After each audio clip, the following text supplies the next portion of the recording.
आज हमारे यहां सिर्फ ये देखा जा रहा है कि जी फला बुजुर्ग के खानदान से उसका ताल्लुक है, वो फला गद्दी नशीन है, वो फला सज्जादा नशीन है। तो याद रखिए कि ये विलायत वो चीज नहीं है जो नुत्फे के साथ मुंतकिल हो, कि वली इब्ने वली ही बनेगा, पीर इब्ने पीर ही बनेगा। ये कोई कायदा कानून नहीं। अगर औलाद बाप के नक्शे कदम पे ना चले तो उसका उससे कोई ताल्लुक नहीं है। हजरत नूह अलैहिस्सलाम का बेटा था ना अल्लाह के नबी, लेकिन जब उनके नक्शे कदम पर छोड़ दिया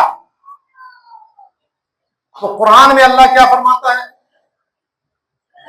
इन्नहु लैसा मिन अहलिक, ऐ नूह ये तुम्हारे अहलो याल में से नहीं है, इन्नहु अमलुन गैरु सालिह, इसके करतूत अच्छे नहीं थे। तो ये वाकया कुरान में जो कुछ भी बयान हुआ है वो सिर्फ ऐसे ही नहीं है, बल्कि उसमें आज भी हमारे लिए रहनुमाई मौजूद है।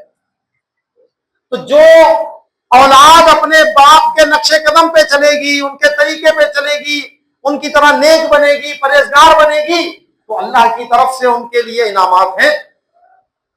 लेकिन जो उनके रास्ते को छोड़कर सिर्फ गद्दी पर बैठ गया तो गद्दी से बेहतर था गद्दी पे बैठ जाता। इस मुकाम को भी तूने नापाक किया। इसीलिए इकबाल ने कहा था कि जागों के तसर्रुफ में उकाबों के नशेमंद। ये जो औलिया कामिलीन थे ये उकाब थे, तो ये कव्वे आकर इनके घोंसले पर जो है वो काबू पाके बैठे हुए। तो जागों के तसर्रुफ में उकाबों के नशेमंद।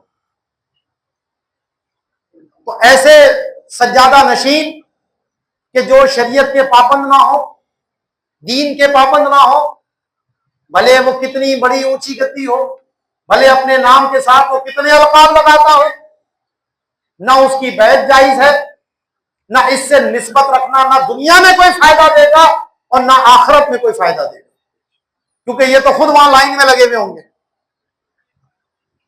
जो खुद फासिक व फाजिर हो, जो खुद गुनाहगार हो, जो अल्लाह का नाफरमान हो, तो कयामत में उसका क्या होना है? वो दूसरों को क्या बचाएगा? वो दूसरों को क्या फैज देगा?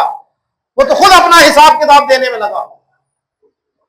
तो इसलिए किसी के हाथ में हाथ देने से पहले देख लो कि ये इस काबिल भी है या नहीं, ये अल्लाह वाला है या नहीं है। अगर अल्लाह वाला नहीं तो हमारा उससे कोई ताल्लुक नहीं, भले वो अपने नाम के साथ कितने ऊंचे ऊंचे अलकाब लगाए। क्योंकि मेरे आका अलैहिस्सलाम का वादे फरमान है, बिल्कुल सही हदीस पाक है कि नबी करीम अलैहिस्सलाम ने इरशाद फरमाया, मन बत्ता अमलुहु लम युस्री नसबुहु, कि जिसका अमल सुस्त रफ्तार होगा तो उसका नसब उसे तेज रफ्तार नहीं कर देगा। यानी जो अमल के मामले में सुस्त होगा तो ऐसा नहीं है कि नसब की वजह से वो कोई आगे चला जाएगा।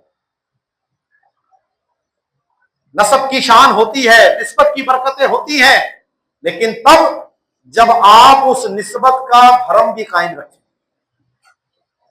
अगर अल्लाह वालों के खानदान से हो तो अल्लाह वालों के नक्शे कदम पे चलो, अगर सादात के खानदान से हो तो फिर देखो इमाम हुसैन ने क्या किया है, इमाम हसन ने क्या किया है, जो आइम्मा अहले बैत का किरदार है, क्या तुम्हारे अंदर उसकी कोई चमक है, कोई झलक है, कोई किरदार की पुख्तगी है?